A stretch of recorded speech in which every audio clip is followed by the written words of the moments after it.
लक्ष्मण को अत्यंत क्रुद्ध एवं आवेश में देखकर राम ने संकेत से उन्हें अपने स्थान पर बैठ जाने का निर्देश दिया और गुरु विश्वामित्र की ओर देखने लगे, मानो पूछ रहे हो कि वर्तमान परिस्थिति में मुझे क्या करना चाहिए। विश्वामित्र ने कहा, वत्स, लक्ष्मण ने सूर्यकुल की जिस मर्यादा एवं गौरव वर्णन किया है वह सत्य है। अब तुम धनुष पर प्रत्यंचा चढ़ाकर लक्ष्मण के वचन को सिद्ध करके दिखाओ।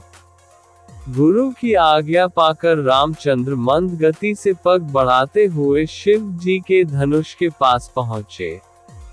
राम को धनुष की ओर जाते देख सीता और उनकी सखियां तथा जनकपुरी के समस्त दर्शकगण अत्यंत प्रसन्न हुए, किंतु उनकी प्रसन्नता को संशय ने घेर लिया।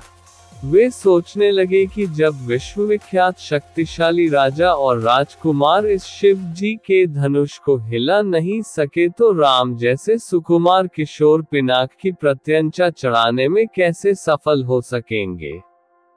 सीता भी मन ही मन परमात्मा से प्रार्थना करने लगी कि हे सर्वशक्तिमान, इन्हें इनके उद्देश्य में सफलता प्रदान करने की दया कीजिए।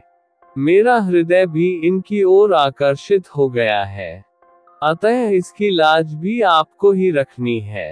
हे प्रभु, आप अपनी अद्भुत शक्ति से इस धनुष को इतना हल्का कर दीजिए कि यह सरलता से उनके द्वारा उठाया जा सके।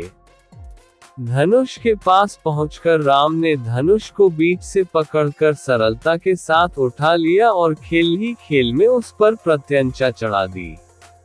प्रत्यंचा चढ़ाकर ज्यों ही उन्होंने धनुष की डोर पकड़कर कान तक खींची त्यों ही वह धनुष भयंकर शोर मचाता हुआ तड़तड़ा कर टूट गया।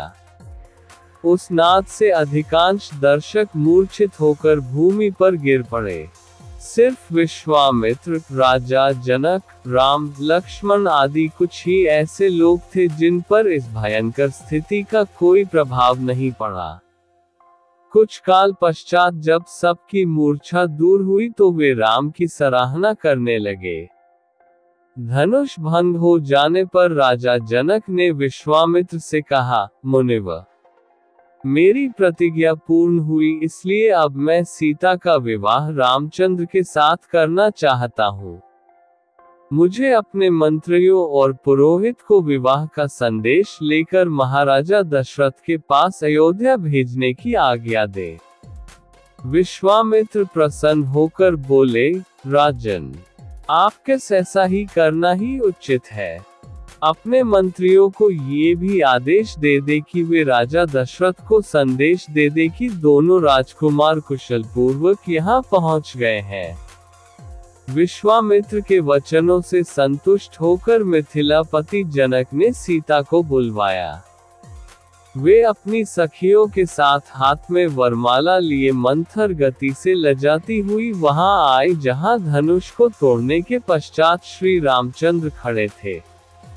सखियों ने मंगल गान प्रारंभ किया और लज्जा, संकोच एवं हर्ष के भावों से परिपूर्ण सीता जी ने धीरे से श्री राम के गले में वरमाला डाल दी। लक्ष्मण को अत्यंत क्रुद्ध एवं आवेश में देखकर राम ने संकेत से उन्हें अपने स्थान पर बैठ जाने का निर्देश दिया और गुरु विश्वामित्र की ओर देखने लगे, मानो पूछ रहे हो कि वर्तमान परिस्थिति में मुझे क्या करना चाहिए। विश्वामित्र ने कहा, वत्स, लक्ष्मण ने सूर्यकुल की जिस मर्यादा एवं गौरव वर्णन किया है वह सत्य है। अब तुम धनुष पर प्रत्यंचा चढ़ाकर लक्ष्मण के वचन को सिद्ध करके दिखाओ। गुरु की आज्ञा पाकर रामचंद्र मंद गति से पग बढ़ाते हुए शिव जी के धनुष के पास पहुँचे।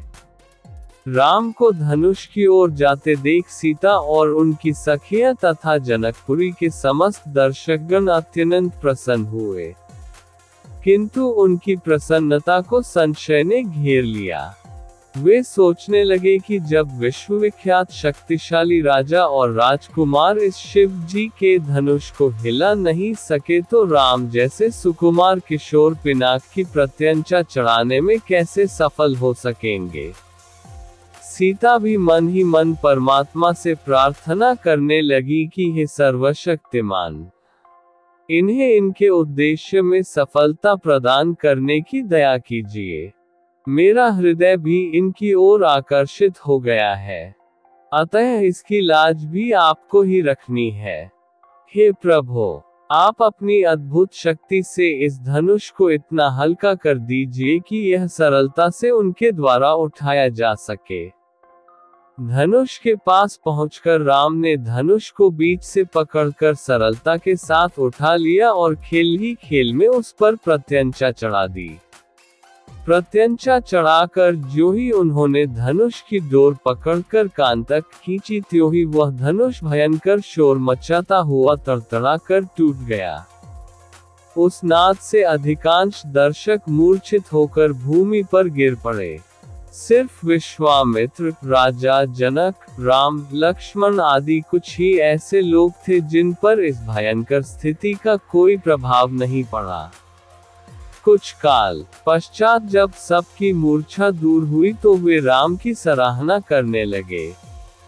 धनुष भंग हो जाने पर राजा जनक ने विश्वामित्र से कहा, मुनिवर, मेरी प्रतिज्ञा पूर्ण हुई, इसलिए अब मैं सीता का विवाह रामचंद्र के साथ करना चाहता हूँ।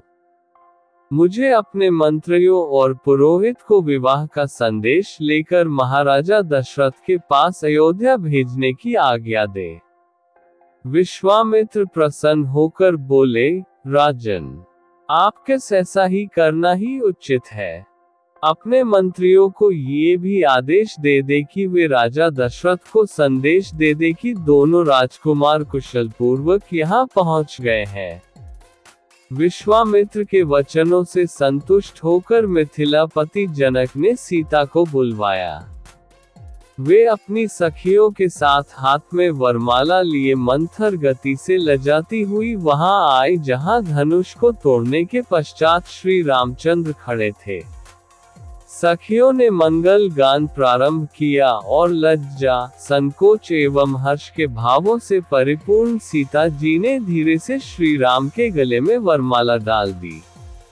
ये कहानी श्री राम और सीता के विवाह की पौराणिक कथा का एक अंश है, जिसमें श्री राम ने शिव जी के धनुष को तोड़कर जनक की प्रतिज्ञा को पूर्ण किया और सीता के साथ विवाह का अधिकार प्राप्त किया।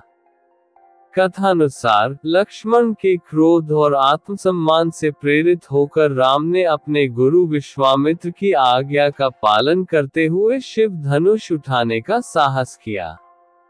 जनकपुरी के लोग और सीता स्वयं संशय में थे, क्योंकि कई शक्तिशाली राजाओं ने इस धनुष को उठाने का प्रयास किया था, पर असफल रहे थे।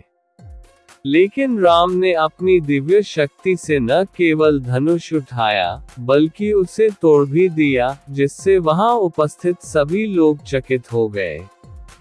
धनुष टूटने की ध्वनि इतनी प्रबल थी कि बहुत से लोग मूर्छित हो गए, लेकिन प्रमुख व्यक्ति जैसे विश्वामित्र, राजा जनक, राम, लक्ष्मण अचल रहे। राजा जनक ने अपनी प्रतिज्ञा पूर्ण होते देख सीता का विवाह राम से तय किया। इसके पश्चात सीता ने लज्जा और संकोच के साथ राम के गले में वरमाला डाली, और इस प्रकार श्री राम और सीता का पावन मिलन संपन्न हुआ। इस कथा में राम के धैर्य, विनम्रता और अद्वितीय शक्ति का दर्शन होता है, वहीं सीता का समर्पण और विश्वास भी उजागर होता है।